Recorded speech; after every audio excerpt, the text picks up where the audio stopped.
Взимам ви с мен, за да ви покажа как протича един мой ден на бригада в САЩ.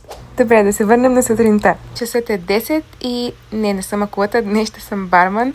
Барът е отворен, очакваме една 5-часова смяна и докато се усетя, тя вече е приключила, взех си малко плодчета и се отправих към аутлетите, за да пазарувам. Като преди това спрях в тези магазинчета, за да ви покажа колко странни могат да бъдат моловете в Америка и как пространства, които всъщност са на закрито, изглеждат сякаш са на открито. Подминавам всички тези магазинчета и продължавам към основната ни цел – аутлетите. Тук има толкова много магазини с много добри цени и реших първо да разгледам малко обувки, но не си харесах нищо.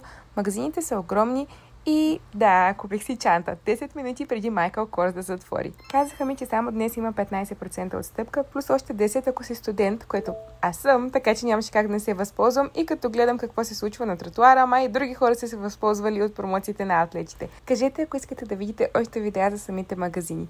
Следващата ми спирка е TJ Maxx, който е огромен магазин с супер много дрехи, парфюми, аксесуари, бело, каквото се сетите. И тъй като едно видео няма да ми стигне, само казвам, че си взех няколко неща и чанта, в която да сложа моята чанта и продължавам нататък. Това беше и момента, в който аз осъзнах, че не трябва да имам почивни дни, защото не спирам да харча. Отидах да си хапна, защото след това изтощително пазаруване трябваше да си напазарувам неща. Да, чух се какво казах.